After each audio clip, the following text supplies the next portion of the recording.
Happy morning everyone. Happy morning every ஒன்றதே நான் இங்கே வந்து தான் மேம் கற்றுக்கிட்டேன். இந்த ஸ்கூல் வந்துட்டு ஹாப்பி மார்னிங் இல்லாமல் ஹாப்பி இயராக இருக்குது. இந்த இந்த ஹாப்பி மார்னிங் அப்படின்றது வந்துட்டு பசங்களுக்கு ரொம்ப ரொம்ப ஹாப்பியாக எனர்ஜெட்டிக்காக கிளாஸ் வந்து ஸ்டார்ட் ஆகுது. எவ்ரிடே நியூ கிளாஸ் மாதிரி ரொம்ப ஹாப்பியாக நல்லா நல்லா எத்துவாக பசங்க பிரிஸ்காக இருக்காங்க. வீட்டில் வந்து ஸ்கூலுக்கு போக மாட்டேன்னு அடம் பிடிச்சாலும் ஸ்கூலுக்கு கிளாஸ் ரூமுக்கு வர்றதுக்கு அவ்வளோ இன்ட்ரெஸ்டாக இருக்காங்க. ஸ்கூலுக்கு வந்தால் வீட்டுக்கு வர மாட்டேன்றாங்க. அந்த அளவுக்கு டீச்சர்ஸோடைய கேரிங்கு, இங்கே ஸ்டாஃப்ஸோடைய கேரிங் ரொம்ப நல்லா இருக்குது. என்னுடைய ஃபஸ்ட்டு சன் கூட இங்கே தான் படித்தாங்க.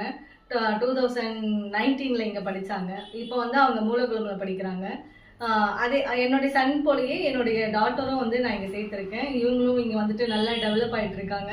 அவங்க ப்ரொனவுன்ஸ் வந்து இங்கிலீஷ் பேசுகிறதும் தமிழ் பேசுகிறதும் ரொம்ப போல்டாக பிரைட்டாக சவுண்டாக நல்லா பேசுகிறாங்க. அந்த ட்ரைனிங் கொடுத்த டீச்சருக்கு ரொம்ப ரொம்ப தேங்க்யூ. இந்த ரெட்டியார்பாளையம் ஆச்சாரியா பிரான்ச்சுக்கும் ரொம்ப ரொம்ப தேங்க்யூ. அதுக்கப்புறம் வந்துட்டு இங்கே படித்ததுனால என்னுடைய சன் வந்து வேறு ஸ்கூலுக்கு நாங்கள் ட்ரான்ஸ்ஃபர் ஆகிட்டு வேறு ஸ்கூலுக்கு நாங்கள் சேர்த்தாலும் இங்கே படித்த சிலபஸ், இங்கே படித்த இந்த இம்ப்ரூவ்மெண்ட், இங்கே படித்த இன்வால்வ்மெண்ட்டு தான் வேறு ஸ்கூலில் போய்ட்டும் நாங்கள் கண்டினியூ பண்ண முடியுது.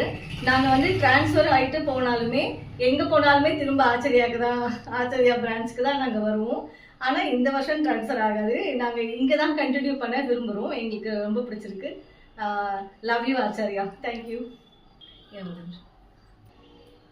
கிளாஸ் அப்சர்வேஷன் ஒரு கான்செப்ட் எடுத்தாங்க. கிளாஸ் அப்சர்வேஷன் வந்து கிளாஸ் ரூமுக்கும் எங்களுக்கும் ஒரு கனெக்ட் இருந்துச்சு. யூஸ்வலாக எந்த ஸ்கூலுமே எங்கேயுமே அந்த மாதிரி நடக்காது. கிளாஸில் பசங்க என்ன பண்ணுறாங்கன்றதை நம்ம வாட்ச் பண்ணவே முடியாது. ஈவன் இங்கே கூட மற்ற டேஸ்லலாம் நம்ம வாட்ச் பண்ண முடியாது.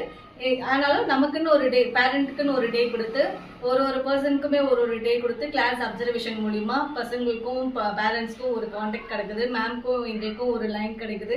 நாங்கள் வந்து பசங்க ஸ்கூலில் என்ன பண்ணுறாங்க, எந்த மாதிரி ஸ்கூல் ஆக்டிவிட்டிஸ் நடக்குது, எந்த மாதிரி ஸ்கூல் நீட்டாக நடத்துகிறாங்க, என்விரான்மெண்ட் எவ்வளோ டிசிப்ளினாக வச்சுக்கிறாங்கன்றதை நாங்கள் வந்துட்டு இந்த கிளாஸ் அப்சர்வேஷன் மூலிமா நாங்கள் ரொம்ப தெரிஞ்சுக்கிறோம். இந்த கிளாஸ் அப்சர்வேஷன் வந்துட்டு எங்களுக்கு வந்துட்டு நாங்கள் வந்துட்டு வீட்டில் இருக்கிறதுக்கு பயம் இல்லாமல் எங்களுக்கு இருக்கிறதுக்கு ரொம்ப நல்ல கான்செப்டாக இருக்குது. ரொம்ப ரொம்ப தேங்க்யூ.